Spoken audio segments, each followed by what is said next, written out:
একজন প্রবাসী থেকে সফল কন্টেন্ট ক্রিয়েটর, জার্নিটা কেমন ছিল? অনেক কষ্টের।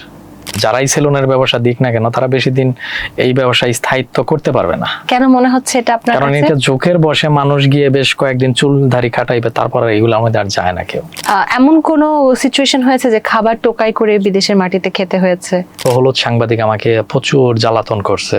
তারপর এক পর্যায়ে বিরক্ত হইয়াই বাড়ির গেটের সামনে দিয়েছিলাম যে লাইসেন্সবিহীন হলুদ সাংবাদিক প্রবেশ নিষেধ। মানে লোহা ধরতে যায় হাতের উপরেই যে আপনার এখানে একটা ইয়া পরে, মানে বড় একটা পাথর পড়ার সাথে সাথে আমার এই হাতটা থেতলা যায়।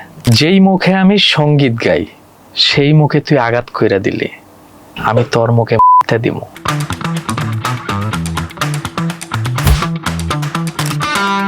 হ্যালো এভরিওয়ান, আপনাদের সবাইকে ওয়েলকাম করছি ফ্ল্যাশ টক সিজন 2 তে। আপনাদের সাথে আছি আমি তমরশিত এবং আজ আমার সাথে রয়েছে আপনাদের সুপরিচিত মানিক মিয়া। স্বাগত জানাচ্ছি, কেমন আছেন? এই তো আলহামদুলিল্লাহ, আপনি ভালো আছেন? আমিও খুব ভালো আছি। আপনি প্রথম ভাইরাল হলেন কবে? আমি 2018-তে। 18-তে? কি করে ভাইরাল হলেন? আমার শুরুটাই ছিল টিকটক থেকে। তখন টিকটক দিয়ে আমার শুরু আর কি। আচ্ছা। খুব ইচ্ছা ছিল আর কি যে অনলাইন জগতে একটা নিজের ফেস ভ্যালু তৈরি করা। তো দেখা গেছে যে অনেক চেষ্টার পর আর কি এরকম একটা সফলতা অর্জন করতে পারছি। কি কি চেষ্টা করেছিলেন? ওই শুরুতে আমি টিকটক ভিডিওগুলোই বেশি করতাম। টিকটক করতে করতে একটা পর্যায়ে দেখলাম যে শুধু টিকটক করলে হবে না, ফেসবুকেও যেতে হবে, সাথে ইউটিউবেও যেতে হবে। হ্যাঁ, ইউটিউবে পরে আর কি। ইউটিউবে সম্ভবত আমি 2019-20 দিকে আর কি গেছি। আচ্ছা। সর্বপ্রথম টিকটক, তারপর হচ্ছে ফেসবুক, তারপরে হচ্ছে ইউটিউব। আপনার করা কোন কন্টেন্টটা সবার প্রথম মানুষকে খুব ভালোবাসা দিয়েছে বা মানুষের খুব ভালো লেগেছে এবং ভাইরাল হয়েছে? তো শুরুতে যে সবাই জানে যে টিকটকে ভিডিও যখন করতাম আমি যে এরকম ক্যামেরাটা ধরে নাইচা নাইচা ভিডিও বানাইতাম আর কি, হাইসা হাইসা ভিডিও গুলা বানাইতাম, এগুলোই মানুষ চয়েস বেশি করতো আর কি। নাচানাচির ভিডিও? হ্যাঁ হ্যাঁ। এখন কি নাচানাচির ভিডিও ছেড়ে দিচ্ছেন? না, এখন ওইরকম ভাবে করা হয় না। এখন দেখা গেছে যে মানুষের দিন যায় আস্তে আস্তে, ইয়াগুলা চেঞ্জ হয়।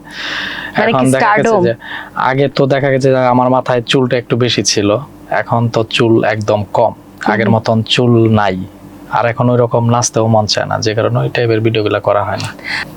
ওকে, প্রথম কেন ভিডিও বানানো শুরু করলেন? কোনো কারণ ছিল, মোটিভ ছিল, নাকি কেবল ভাইরাল হওয়ার জন্যই? ফেসবুকে আসলে ওই পরিচিতি লাভের জন্যই শুরুটা। আচ্ছা। তারপরে হচ্ছে ইনকামের একটা আসছিল যে দেখা গেছে যে যেহেতু একটা ফেসবুক আসছে, সেক্ষেত্রে যদি কিছু ইনকাম সোর্স করা যায় তাহলে তো ভালোই হয়। হ্যাঁ, শুরুটা ছিল একটু ফেমাস হলো, মানুষটা ছবি তুললো, দুজন চিনলো। আমার শুরুটা এরকম ছিল যে আগে তো দেখা গেছে যে 2018-তে যারা 18, 19, 20, 21-এ যারা টিকটকে ভিডিও তৈরি করতো, তখন সবাই সবার সাথে সেলফি নিত। আমারও এরকম একটা ইচ্ছা ছিল যে সবাই যদি আমার সাথে একটা সেলফি নিত, সেই সুবাদে আর কি টিকটকে আসা আর কি। এখন যখন মানুষ সেলফি নিতে আসে কেমন লাগে? না, আমার বিরক্ত লাগে না, কারণ তাদের ভালোবাসায় এত দূর আসা, তারা যদি আমার ভিডিওগুলো না দেখতো তাহলে হয়তো আমার ইনকাম সোর্সও থাকতো না। অনেকে হয়তো একটা সেলফি নিতে গেলে খারাপ ব্যবহার করে, কিন্তু আমি ওইরকম না। আমার খারাপ লাগলেও আমি তাদেরকে বুঝতে দিই না, আমি তাদের সাথে কখনো খারাপ ব্যবহারও করার চেষ্টা করি না। দারুণ। একজন প্রবাসী থেকে সফল কন্টেন্ট ক্রিয়েটর, জার্নিটা কেমন ছিল? অনেক কষ্টের। একটু যদি শেয়ার করতেন জার্নিটা। আমি তো যখন প্রবাসে যাই, আমি তো সর্বপ্রথম সিঙ্গাপুরে গেছিলাম 2017-তে। তারপর ওখানে 8 মাস থাকার পর ব্যাক করি। আমাদের পারিবারিক অবস্থা আগে খুবই খারাপ ছিল, এটা আমি আরো বেশ কয়েকটা ইন্টারভিউতে বলছি। পরে যখন বাংলাদেশে আসি তখন আমার আর্থিক অবস্থা আরো খারাপ হয়েছিল। তখন আবার আমার মা বাবা বললো যে আবারও আমার সৌদি আরবে যাইতে। আমার আবার আগে থেকে সৌদি আরবে যাওয়ার কোনো ইচ্ছা ছিল না। তো তখন ওখানে যাওয়ার পর আপনার অনেক কষ্টের একটা কাজ ছিল। আমি যেই কাজগুলো আমার ভিডিওর মাধ্যমে তুলে ধরছি, অনেকেই আবার আমাকে বলছেও, অনেকে ভালোবাসা দিছে, আবার বিভিন্ন মানুষ বিভিন্ন ধরনের কথাও শোনাইছে, কিন্তু আমি যেই কাজগুলো দেখাইছি ওইগুলো আমার সাথে ঘটছে, আমি ওই টাইপের কাজগুলোই করছি। বলছিলেন কষ্টের কাজ, 2-3টা কষ্টের কাজের যদি কথা আমাদেরকে শেয়ার করতেন। কষ্টের কাজ বলতে আপনার এই যে রোদে আপনার জয়লা পুইরা আপনার যে সৌদি আরবের যে এই যে বিল্ডিং এর যে পিলার গুলো আছে ওইগুলো হ্যামার দা বাইরে বাইরে আপনার লোহা বাইর করতাম। বিম চিনেন না? ওই বিমের ভিতরে যে লোহা গুলা থাকে, বিম ভাঙতেন? হ্যাঁ, মানে আমার কোম্পানির কাজ শেষে ওভারটাইম কাজটা আমার খুব কষ্টের ছিল। আচ্ছা। তারপর আবার আপনার সকাল 5টায় যখন ডিউটিতে ওইটা আসতাম, আবার রাত্রি 10টা-11টায় ব্যাক করতাম বাসায়, তখন আবার রান্না বান্না কইরা তারপর আবার রাত্রি 2টা পর্যন্ত টিকটক ভিডিও বানাইতাম। বাহ। তারপর আবার ভোর 5টায় ঘুম থেকে ওইটা আবার ডিউটিতে আসতাম, আবার সেম এইভাবেই আর কি আমার সময়টা চলতে থাকে।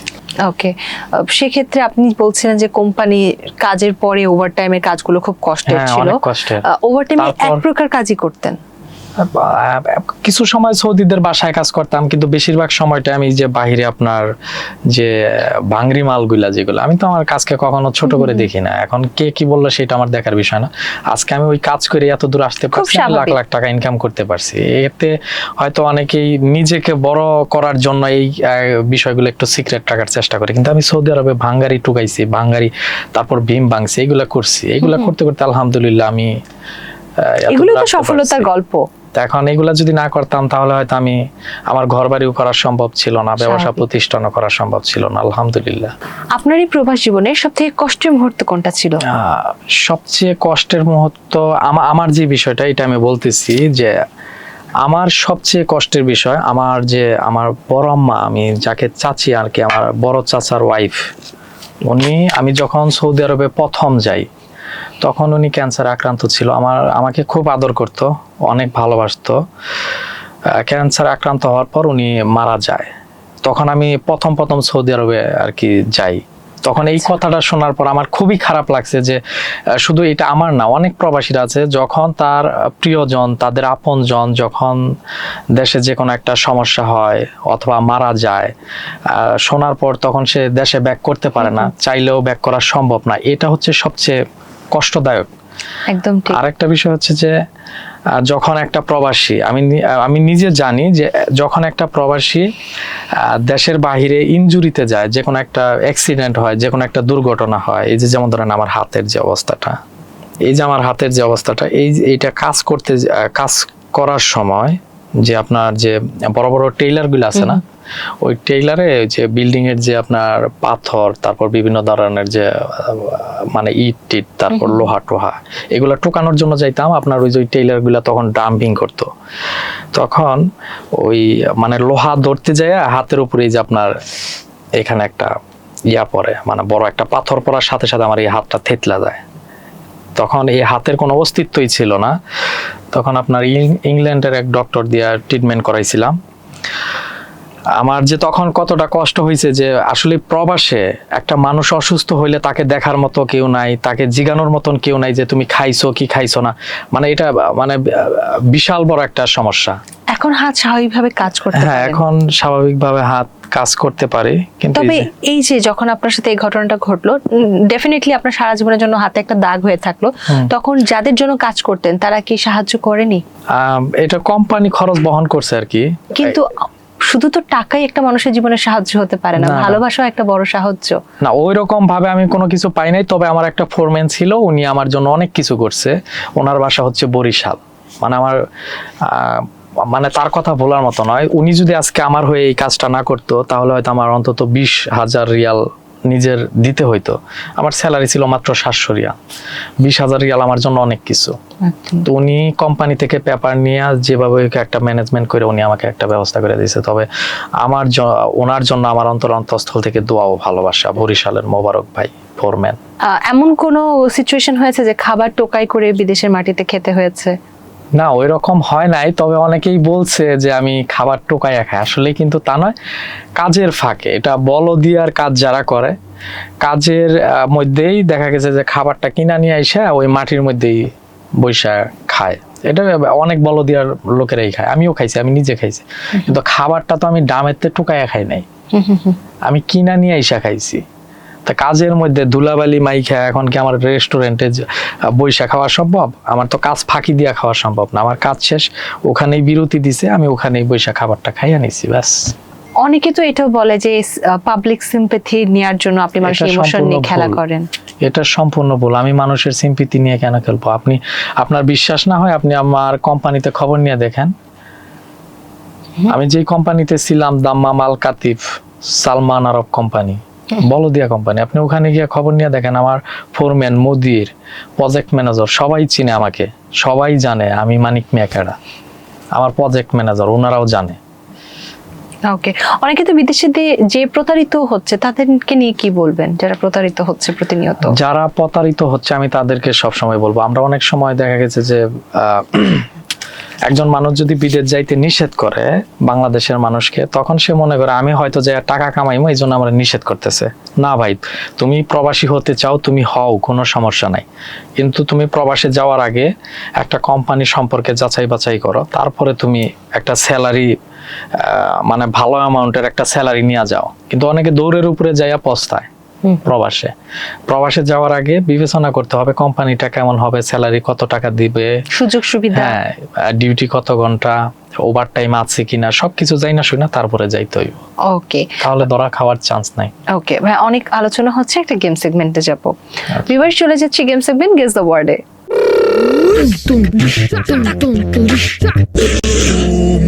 গেস দ্য ওয়ার্ড, শুনতে পাচ্ছেন আমার কথা? কিছু শোনা যায় না? ওকে, শুরু করছি খেলা। প্রথম ওয়ার্ড চমলক্ষ। চমলক্ষ। আরে প্রথম ওয়ার্ডই বুঝে গেলেন। ওকে, মিউজিক একটু বাড়বে, পরেরটায় চলে যাই। টাকলু। টাকলু। হাঁস। টাকলু। হাসু। টাকলু। খাইছো। টাকলু। মিস্টেক, পারলাম না। টাকলু। খাইছো। টাকলু। টাকলু। টাকলু। ও, মাথার চুল। টাকলু। খাইছো। না, টাকলু। না। ওকে, পরেরটা চলে যায়। আন্ডা। আন্ডা। আন্ডা। এটা পেরেছেন। পরেরটা চলে যায়। ভেলকি। ভেন্ডি। ভেলকি। ভেলকি। বেলি। ভেলকি। বেলকি। হ্যাঁ, হয়েছে। পরেরটা পটেটো। মজার ছলে। পটেটো। দুপুরে খাইছো। পটেটো। না। পরেরটা চলে যায়। কালো জাম। কালো জাম। কালো জাম। বা আপনি সবগুলো পেরেছেন। খুলতে পারেন, খুলতে পারেন, খুলে রেখে দেন। হেডফোন খুলে রেখে দেন, হেডফোন খুলে রাখেন। ও, শেষ। হ্যাঁ, আচ্ছা। গেস ওভার শেষ। আপনি অনেকগুলোই পেরেছেন। আবার আমরা প্রশ্নে চলে যাচ্ছি। আপনি তো বিদেশে ভীষণ কষ্ট করেছেন, কিন্তু বিদেশ থেকে এসে কিভাবে 48 লক্ষ টাকা দিয়ে বাড়ি বানিয়েছেন? ওটা তো 2023 সালের কথা। এখন আমার বাড়িতে আরো বেশি টাকা গেছে। আরো বেশি টাকা হ্যাঁ। গেছে? এখন কত টাকার বাড়ি বানান? এখন টোটাল আমার বাড়িতে বা সবকিছু মিলিয়ে 70 লক্ষ টাকার মতন। 70 লক্ষ টাকা? তাহলে তো আপনি বাংলাদেশের খুব ধনী মানুষ বলা না যেতে না না পারে। না, আমি ধনী হব কেন? আমার থেকে অনেক ধনী ধনী মানুষ আছে। এখন বর্তমান যুগে 70 লক্ষ টাকার বাড়ি করলে সে ধনী হয়ে যায় না। এই 70 লক্ষ টাকার মানে উৎসটা কি, সোর্সটা কি? আমার প্রবাসের টাকা ছিল, আমার অনলাইন প্ল্যাটফর্মের টাকা ছিল। প্রবাস থেকে কত টাকা নিয়ে প্রবাস এসেছেন? থেকে আমি টোটাল কামাইছিলাম আপনার 4 বছরে 40-45 লক্ষ টাকার মতন। তার মানে 5 বছরে, তার 5.5 মানে বছর। যারা এই অর্থ উপার্জন করতে চায় এদের সবার প্রবাসে চলে যাওয়া উচিত? না, আমি এমনটা বলবো না। যদি এই দেশে যদি সে কিছু করতে পারে তো করবে, আর যদি না করতে পারে তাহলে সেক্ষেত্রে সে প্রবাসে চলে যাবে। আশপাশে যত ধরনের সেলিব্রিটিরা আছে যারা টিকটক করে, তারা সবাই কিন্তু স্যালন দিচ্ছে। আপনি সেলুন না দিয়ে মোবাইলের দোকান দিলেন কেন?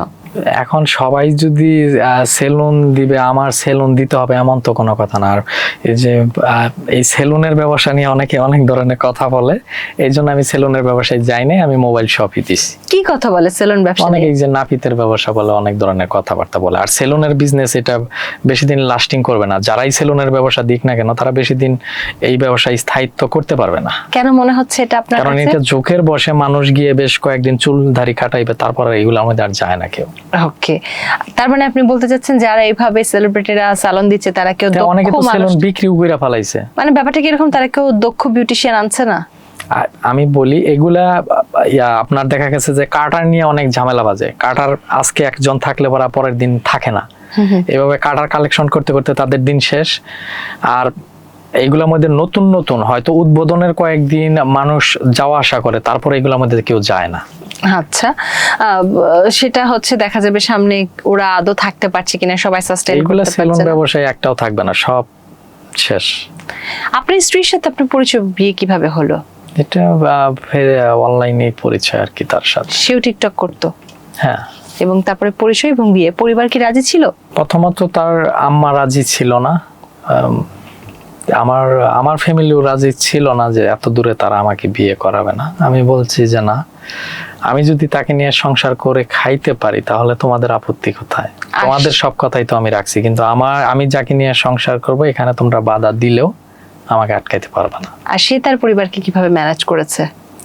সে তার বাবাকে ম্যানেজ করতে পারছিল, কিন্তু তার মাকে ম্যানেজ করতে পারছিল না। তার মা আমাদের বাসায় 1 বছর আসা বন্ধ ছিল। যে আমি তো তখন যখন 2023 সালে আসলাম, আমি তো এমনি কালো মানুষ। আবার আমার একটা শালা আছে, ওই শালায় আবার আমার শাশুড়ি উঠে বলতো যে দেখ তোর মেয়া কালা একটা পোলার লগে গেছে। আচ্ছা, তো এখন তো ফর্সা হওয়ার অনেক ধরনের না না ট্রিটমেন্ট না আছে। না, ফর্সা হওয়ার কি আছে? এখন আল্লাহ তাআলা আমাকে যা দিছে তা নিয়েই সন্তুষ্ট। তা তো অবশ্যই। আমরা অনেক প্রসঙ্গ নিয়ে কথা বলছি, আবার একটা গেম সেগমেন্টে যাব। ভিউয়ার, চলে যাচ্ছি গেম সেগমেন্ট ধাঁধাতে।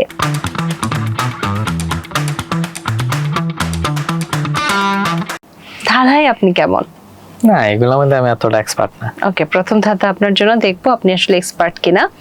জল নয় বৃষ্টিও নয়, কিন্তু ভিজে সারা বাড়িঘর, ডুবলো ডুবলো পাহাড়েরও চূড়া, কি হবে? অপশন হিসেবে কি কোনো ইয়া নাই? আমি আপনাকে হিন্ট দিতে পারি যে শীতকালে এটার জন্য আমরা অনেক সময় রাস্তা দেখতে পারি না। কি, দুধের পিঠা? দুধের পিঠে পাহাড়ের হ্যাঁ। চূড়া ডুবে যায়? কুয়াশা। হয়েছে। এবার পরের ধাঁধা আপনার জন্য, বিশাল তেলেসমতি, জোড়া দিলে ছোট হয়, কাটলে বড় হয়, কি জিনিস? বিশাল তেলেসমাতি, জোড়া দিলে ছোট হয়, কাটলে বড় হয়। জোড়া দিলে ছোট হয়, কাটলে বড় হয়। আমি আপনাকে হিন্ট দিতে পারি, এটা এমন একটা জিনিস গ্রামে বেশি দেখা যায়, কাটলে জিনিসটা অনেক বড় হয় আর জিনিসটা ভরাট করলে ছোট হতে থাকে। গ্রামে বেশি দেখা যায়। পুকুর। পুকুর। হয়েছে। এবার পরের ধাঁধা আপনার জন্য, কোন জল চোখে দেয়? কোন জল চোখে দেয়? চোখে দেয়? ড্রপ। এমন একটা শব্দ যেটা শেষে জল আছে, মেয়েরা দিতে পছন্দ করে, কালো রঙের হয়। ইয়া কি জানো, মানে মেয়েরা চোখে দেয়, কালো রঙ। কাজল। কাজল। পরের অদ্ভুত প্রশ্ন, 10 জন লোক পুকুরে নেমে গোসল করছে কিন্তু তাদের চুল ভিজছে না, এর কারণ কি? কারণ ওই পুকুরে পানি কম। না, পুকুরে ডুবে যাচ্ছে, তারা ডুবে ডুবে সাঁতার কাটছে। কারণ তারা চুলই ভিজাইতেছে না, তো তাহলে চুল ভিজবো কেমনে? কোনো না কোনো তো কারণ থাকবে, কারণ তারা যখন ডুব দিচ্ছে তখন তো তাদের চুল ভিজবে। হ্যাঁ, তাহলে কেন তাদের চুল ভিজছে না? কারণ তাদের মাথায় চুলই নেই। একদম ঠিক হয়েছে। ধাঁধা শেষ, আমরা আবারও প্রশ্নে চলে যাচ্ছি। আপনার মতো আরেকজন মানিক মিয়া হতে গেলে কি কি গুণ থাকা প্রয়োজন? আমি সর্বপ্রথম বলবো মা বাবার প্রতি ভালোবাসা থাকতে হবে, তবেই সে আরেকজন মানিক মিয়া হতে পারবে। আর কোনো গুণ প্রয়োজন নেই? আরো আছে, তবে ফার্স্ট টাইম মা বাবার প্রতি ভালোবাসা থাকতে হবে। বাকিগুলো? অনেক পরিশ্রমী হতে হবে, অনেক কষ্ট করতে হবে, তবেই সে মানিক মিয়া হতে পারবে। আর মানুষের কথা সহ্য করার ক্ষমতা তার থাকতে হবে। তার মানে মানুষ আপনাকে অনেক কথা শোনায়? শোনায়, এগুলা শুনে আরসিবি দেই তো এত দূর আসতে পারছি।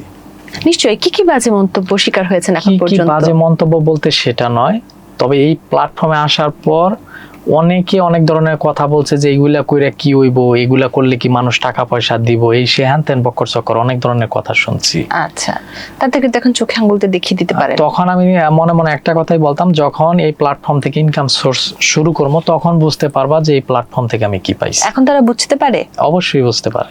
আপনার বাড়ির সামনে মাঝে মধ্যে অদ্ভুত একটা পোস্টার দেখা যায়, হলুদ সাংবাদিক ঢোকা নিষেধ এমন কিছু, বা সাবধান, এটা কেন? আমি যখন যে 2023-এ বাংলাদেশে আসলাম, তখন আমি হলুদ সাংবাদিকের কাছে একটু হেনস্থার শিকার হয়েছিলাম।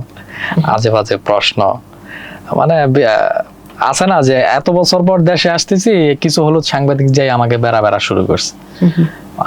আমারে যে ভিতরে আসতে দিব তখন আসতে দেয় না, আরো মানে নানান ধরনের বাজে, মানে কোথায় আপনাকে খুব ভালোভাবে গ্রিট করবে তা না, আপনাকে আরো এই কারণেই তখন আমি রাগের মাথায় তাদেরকে দিয়েছিলাম হলুদ সাংবাদিক।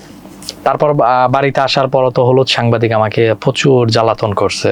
তারপর এক পর্যায়ে বিরক্ত হয়েই বাড়ির গেটের সামনে দিয়েছিলাম যে লাইসেন্সবিহীন হলুদ সাংবাদিক প্রবেশ নিষেধ। ওকে, আচ্ছা, আপনার প্রবাস জীবন এবং বর্তমান জীবনের মধ্যে অনেক পার্থক্য আছে নিশ্চয়ই, কি কি পার্থক্য আছে? প্রবাস জীবনে তো দেখা গেছে যে সর্বক্ষণ কাজেই কাটতো, আর এখানে আসার পর দেখা গেছে যে নিজের একটু অন্তত একটু রূপচর্চা করতে পারতেছি, বিভিন্ন জায়গায় একটু ঘোরাঘুরি করতে পারতেছি, এমনকি ফ্যামিলিকে সময় দিতে পারতেছি, মানে আরো অনেক কিছু। প্রবাসে থাকলে তো এত কিছু হয় না, অনেক কিছু মিস করতে হয়। আর বাংলাদেশে আসার পর মন যখন চাইতেছে সেখানেই যাইতেছি, মানে সবকিছু মিলিয়ে প্রবাসে একটা বান্দা জীবন ছিল, আর বাংলাদেশে আসার পর ওই রকম মানে বান্দা জীবন নাই। এখন মন যা চায় তাই করতে পারি, সবকিছু করতে পারেন। যাই হোক, আমরা অনেক আলোচনা করছি, আবার গেম সেগমেন্টে চলে যাব। দর্শক, চলে যাচ্ছি গেম সেগমেন্ট র্যাপিড ফায়ারে।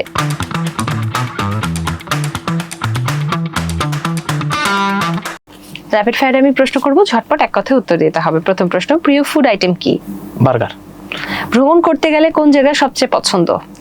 মক্কা। এক কথায় নিজেকে কিভাবে বর্ণনা করবেন? আমি একজন প্রবাসী। বিয়ের আগে প্রেম ঠিক নাকি ভুল? বিয়ের আগে প্রেম ঠিক, যদি জীবন সঙ্গী সঠিক হয়। একসাথে 24 ঘন্টা কার সঙ্গে কাটাতে চান? ফুল ফ্যামিলির সাথে। 1 কোটি টাকা পেলে প্রথমে কি কিনবেন? 1 কোটি টাকা পেলে সর্বপ্রথম আমার মা বাবার জন্য জামা কাপড়, এরকম কিছু একটা। প্রিয় সেলিব্রিটি কে? আমার মা বাবা। জীবনের সবচেয়ে লজ্জার মুহূর্ত কোনটা? যখন মিথ্যা কথা বলার পর ধরা খাওয়া। প্রিয় গান কোনটা? প্রিয়া ওরে প্রিয়া। মনের কথা না মুখের কথা, কোনটা আগে বলেন? মনের কথাই আগে বলি। ওকে, র্যাপিড ফায়ার শেষ, আমরা আবারও প্রশ্ন চলে যাচ্ছি। এখন আপনি যে অবস্থানে আছেন, এই অবস্থানে থেকে আবার কখনো প্রবাসে যাওয়ার ইচ্ছে আছে? অবশ্যই, প্রবাসী জীবন আমার কাছে ভালো লাগে, ইনশাল্লাহ নেক্সট টাইম। এই কষ্ট আপনার কাছে ভালো লাগে?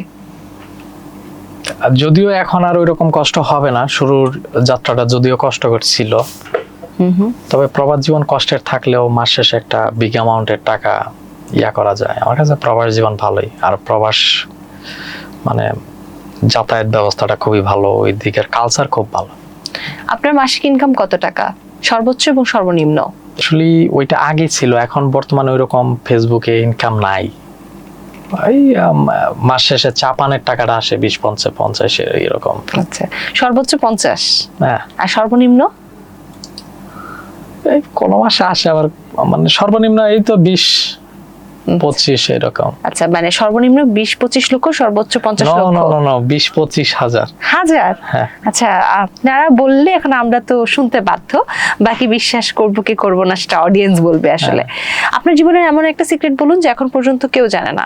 আমার লাইফে এরকম সিক্রেট কোনো কিছু নাই। একটা সিক্রেট বলতে হবে যেটা কেউ জানে না, মানে আপনার অডিয়েন্সরা জানে না, আমরা জানি না, পরিবারের মানুষ জানতেই পারে। একবার কাঠল চুরি করতে গিয়ে ধরা খাইছিলাম। ওকে, এটা কি অনেক ছোটবেলায়? হ্যাঁ, ওই রকমই ছোটকালেই তো। এখন তো এলাকাবাসী উল্টো আপনি চাইলে দিয়ে দেওয়ার কথা। হ্যাঁ, এখন ওই রকম হয় না, কিন্তু এটা ছোটকালে হয়েছিল এরকম, কাঠল চুরি করতে গিয়ে ধরা খাইছিলাম। মায়েরও খেয়েছিলেন সাথে? না, ওই রকম মায়ের খাই নাই, কিন্তু মানে কাঠল চুরি করতে গিয়ে ধরা খাইয়া দৌড় দিছিলাম। ওকে, আপনার ভবিষ্যৎ পরিকল্পনা? ভবিষ্যৎ পরিকল্পনা বড় একটা বিজনেসম্যান হওয়া। কিসের বিজনেস? ফ্ল্যাট। ওকে, মানে আপনি হচ্ছে কন্ট্রাক্টরি করবেন? না, ওই রকম না, মানে নিজস্ব জমিন কিনা ওখানে আপনার বিল্ডিং উঠাইয়া ভাড়া দেওয়া। ওকে, বুঝতে পেরেছি। ঠিক আছে, আমরা আবারও গেম সেগমেন্টে চলে যাব। আচ্ছা, দর্শক, চলে যাচ্ছি আমাদের অ্যাক্টিং রাউন্ডে।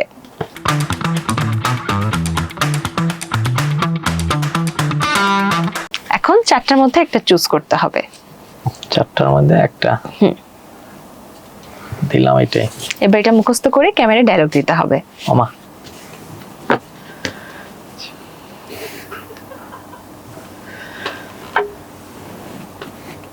যেই মুখে আমি সঙ্গীত গাই সেই মুখে তুই আঘাত কইরা দিলি, আমি তোর মুখে দিব মুই টিপস।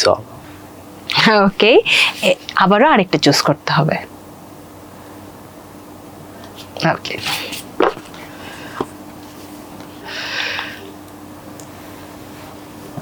ওকে, যাই।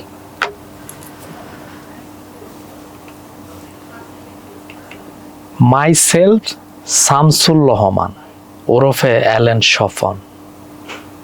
বাহ, গ্রেট। ঠিক আছে না? আপনি তো অ্যাক্টিং এ বেশ ভালো ভাই। আমরা একেবারে আয়োজনের শেষ প্রান্তে আছি, দর্শক যারা আছে তাদের কিছু বলতে চান? তো আমার ফ্যান ফলোয়ার যারা আছে তাদেরকে আমি সবসময় বলতে চাই, একজন কন্টেন্ট ক্রিয়েটরের মাঝে অনেক সময় ভুল মিস্টেক থাকে। অনেকেই মানে দেখা গেছে যে আমরা সবসময় ভালো কিছু দেওয়ার পর হঠাৎ করে একটা কন্টেন্ট মিস্টেক হইলে অনেকে অনেক ধরনের কথা বলে। তবে আমি মানিক মিয়াকে আপনারা অনেকেই ভালোবাসা দিছেন, আপনাদের ভালোবাসায় এত দূর আসতে পারছি, আপনারা আরো ভালোবাসা দিবেন, আপনাদের ভালোবাসায় যেন বহুদূর যাইতে পারি। আপনাদের জন্য দোয়া ও ভালোবাসা রইল। আর যারা প্রবাসী হতে চাচ্ছেন তারা অবশ্যই বুঝে শুনে হবেন ইনশাল্লাহ। আমার কথা এই পর্যন্তই। ধন্যবাদ ভাইয়া আজকের এই আয়োজনে আসার জন্য। দর্শক, এই ছিল আমাদের আজকের ফ্ল্যাশ সিজন 2। আবার দেখা হবে আগামী আয়োজনে। সে পর্যন্ত সবাই ভালো থাকুন, সুস্থ থাকুন। আল্লাহ হাফিজ।